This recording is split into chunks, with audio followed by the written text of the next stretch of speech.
We often think of history as being shaped by kings and queens, generals and revolutionaries, brilliant inventors, or grand strategic plans. But what if some of the most profound shifts in human history, the moments that actually changed the course of our civilization, came about not from a mastermind's grand design, but from a mundane accident, a lucky mistake, or the simple, unforeseen actions of an everyday person?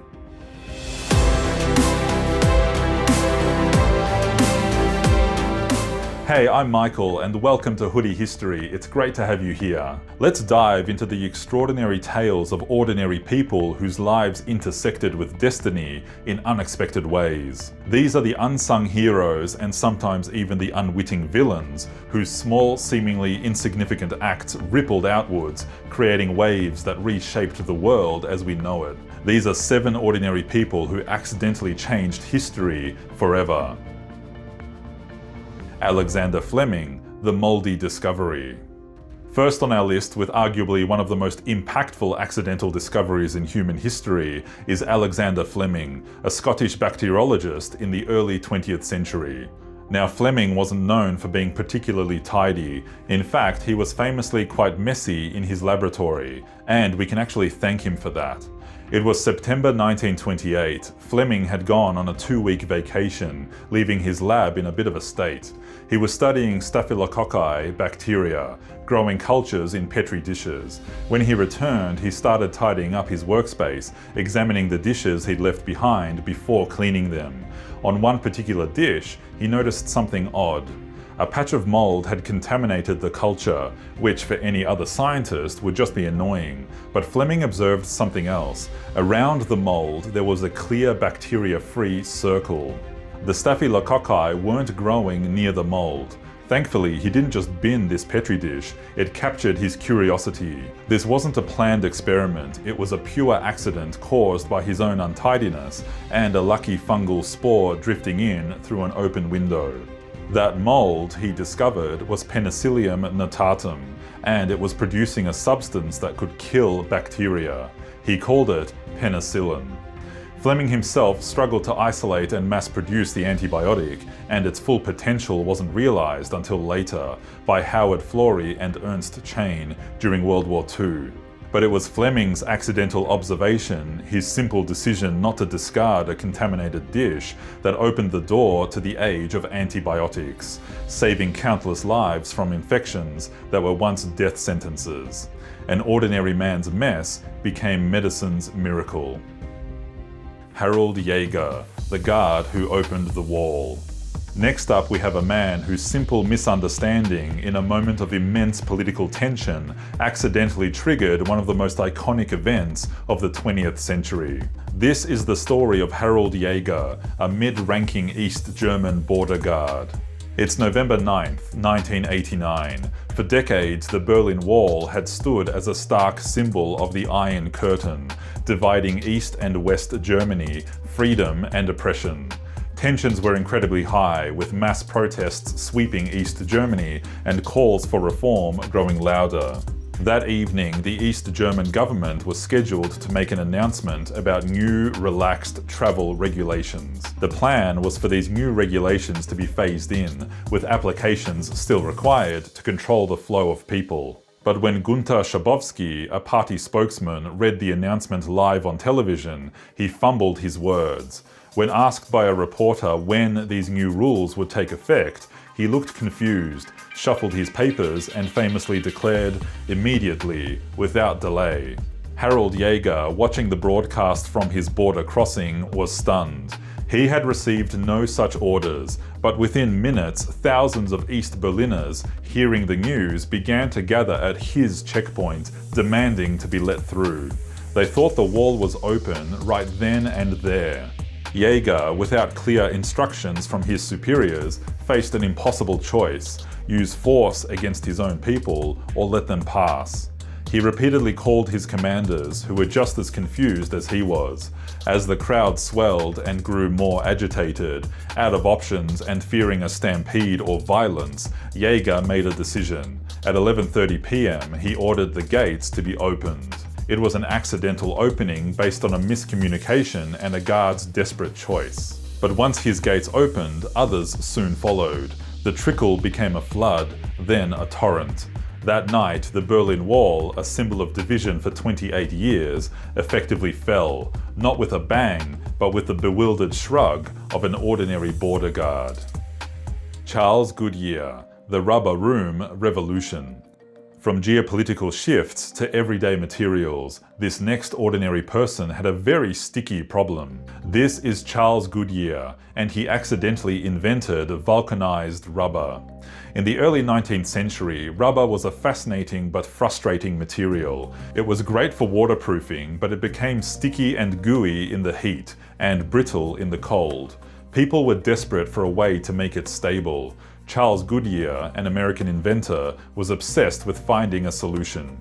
He spent years and all his money in relentless, often disastrous experiments. He was jailed for debt, his family starved, and he was ridiculed as a madman who slept with rubber samples under his pillow.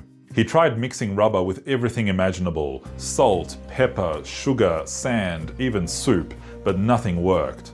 Then, in 1839, something incredible happened. The exact details are debated, but the most popular version, often told by Goodyear himself, goes like this. He was demonstrating one of his latest, still flawed, rubber-sulfur mixtures to some skeptics.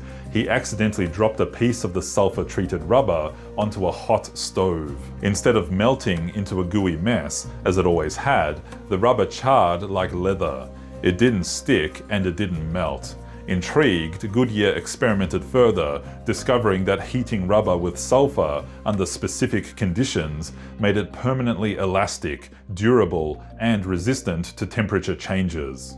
He called the process vulcanization, after Vulcan, the Roman god of fire. This clumsy accident, this single dropped piece of rubber onto a hot stove, was the breakthrough. Goodyear's persistence combined with sheer chance gave the world a stable, versatile rubber. It revolutionized everything from tires and industrial belts to shoes and electrical insulation, transforming countless industries and our daily lives, all because an ordinary man had an extraordinary accident in his kitchen. Edward Jenner, the Milkmaid's Secret. Before penicillin, there was another equally profound medical breakthrough, also sparked by an observation of ordinary life. This is the story of Edward Jenner, the English physician who developed the smallpox vaccine. In the late 18th century, smallpox was a horrifying scourge. It killed millions and disfigured millions more. People knew that survivors of smallpox were immune, and a crude method called variolation, deliberately infecting someone with a mild form of smallpox, offered some protection, but it was risky. Jenner had noticed an interesting folk belief among the milkmaids in his rural community.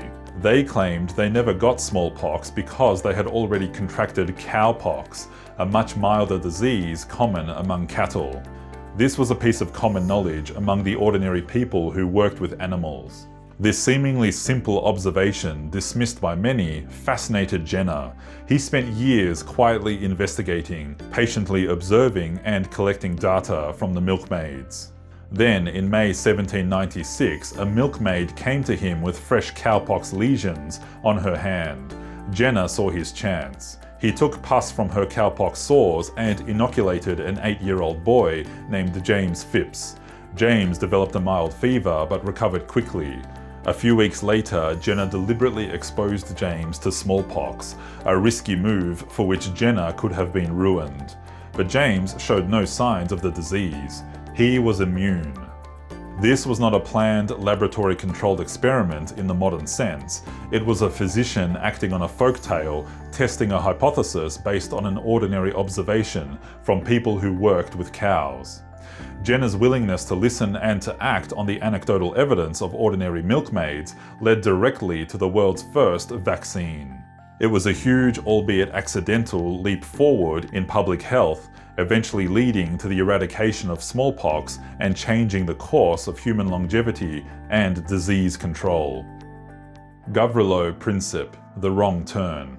Now for a darker example where an ordinary person's actions, coupled with an incredible string of coincidences, plunged the world into its deadliest conflict. This is Gavrilo Princip, the young Serbian nationalist whose bullet sparked World War I. It's June 28, 1914 in Sarajevo, Bosnia-Herzegovina. Archduke Franz Ferdinand, heir to the Austro-Hungarian throne, is visiting the city. Several assassins are positioned along his motorcade route, including the 19-year-old Gavrilo Princip. Their plot, however, goes horribly wrong. One assassin throws a bomb, but it bounces off the Archduke's car and explodes under another vehicle, injuring bystanders. The motorcade speeds away. Princip, disheartened, believes the assassination attempt has failed. He walks away from the initial scene, feeling defeated, and decides to grab a sandwich at Moritz Schiller's deli. Here's where the incredible accidental twist of fate comes in. After the bomb incident, Franz Ferdinand's driver, not knowing the route had been changed for safety, took a wrong turn down Franz Joseph Street, precisely the street where Princip was standing, eating his sandwich. When the error was realized, the driver slammed on the brakes to back up and turn around. The car stalled right in front of Gavrilo Princip. Princip, utterly stunned by this turn of events, couldn't believe his luck. He pulled out his pistol, stepped forward, and fired 2 shots. One hit the Archduke in the neck, the other hit his wife, Sophie, in the abdomen. Both died. This was not a meticulously executed plan, it was a series of blunders and astounding coincidences, culminating in a single fatal moment. Princip's presence at that exact spot, the wrong turn, the stalled car, these were all accidental. But his 2 bullets, fired by an ordinary failed assassin who was simply getting a sandwich, ignited a chain reaction of alliances and declarations of war that led to the deaths of over 20 million people and fundamentally reshaped the 20th century. History's deadliest war, sparked by an accidental wrong turn. Spencer Silver, the rejected glue. From the tragedy of war to the genius of a sticky note, our next accidental world changer gave us something we now can't live without. This is Spencer Silver and his failed invention that became the Post-it note. In 1968, Spencer Silver was a scientist at 3M, tasked with developing a super strong adhesive for aircraft construction. He spent countless hours in the lab experimenting with different chemical compounds.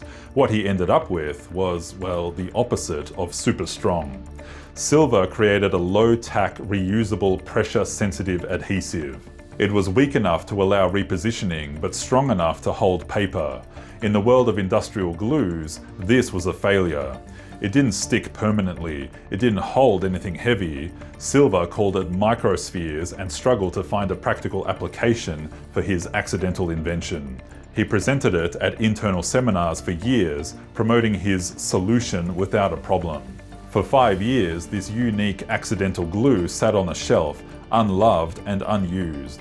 Then, in 1974, another 3M scientist, Arthur Fry, was in his church choir. He used little slips of paper to mark hymns in his hymnal, but they kept falling out. He remembered Silver's solution without a problem and had a sudden epiphany. What if he put some of that low-tack adhesive on the back of his bookmarks? It worked perfectly. The bookmarks stayed in place but could be easily removed without damaging the pages. Fry then saw the wider potential, sticky notes. It took a few more years to convince 3M, but the Post-it note was finally launched in 1980. Spencer Silver's accidental failure in creating a superglue combined with Arthur Fry's everyday problem resulted in one of the most ubiquitous and useful office supplies ever invented. It revolutionized how we organize information, brainstorm ideas, and leave messages, all because an ordinary scientist made a mistake and another ordinary person found an accidental use for it. Mary Mallon, Typhoid Mary. Our final story brings us to a woman whose very existence, combined with a crucial lack of scientific understanding at the time, accidentally changed public health forever, though tragically for her. This is the infamous case of Mary Mallon, known to history as Typhoid Mary.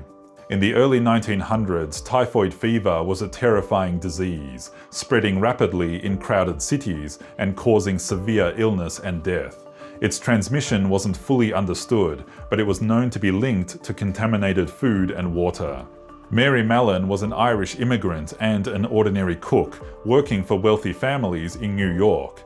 She had no idea that she carried the typhoid bacterium in her body without ever getting sick herself. She was an asymptomatic carrier. Between 1900 and 1907, Mary worked for 7 different families in New York. In almost every household she worked, members of the family, and sometimes even servants, would fall ill with typhoid fever. Mary would then move on to a new job, unwittingly leaving a trail of illness behind her. In one instance, out of 11 people in a household, 6 contracted typhoid after Mary worked there. A public health inspector, George Soper, was hired to track down the source of these outbreaks. He meticulously investigated, noticing the common thread: the cook, Mary Mallon. When he finally confronted her and suggested she was spreading the disease, she was furious. She felt perfectly fine. How could she be sick? She resisted all attempts to test and isolate her. In 1907, public health officials forcibly quarantined Mary. Despite being asymptomatic, she was deemed a public health threat. She spent most of the rest of her life in isolation in North Brother Island, eventually dying in 1938. Mary Mallon's ordinary occupation as a cook, combined with her unwitting status as a healthy carrier, accidentally became a vector for widespread disease. Her case was instrumental in highlighting the concept of asymptomatic carriers and led to significant changes in public health policies, food safety regulations, and disease surveillance. Something we can probably relate to after the COVID-19 pandemic. It was a tragic personal story, but one that fundamentally reshaped how we understand and control infectious diseases, all because an ordinary woman unknowingly carried a silent killer. 7 ordinary people whose lives took an extraordinary turn, often by pure chance. From accidental mold to a misplaced sandwich, from a dropped piece of rubber to a misguided border guard. These stories are powerful reminders that history isn't just about grand narratives and powerful figures. It's often shaped by the most mundane, unforeseen, and everyday actions.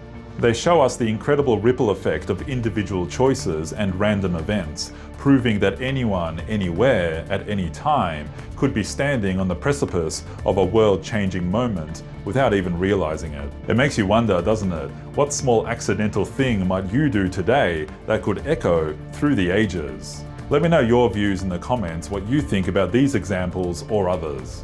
And if you enjoyed learning how ordinary moments can lead to extraordinary change, please give this video a thumbs up and subscribe to Hoodie History for more fascinating stories from the past. Oh, and don't forget to check out Hoodie History Shorts for bite-sized tales from across history. You can find a link here and in the video description. Thanks for watching. Until next time, keep an eye out for ordinary things that might just become extraordinary.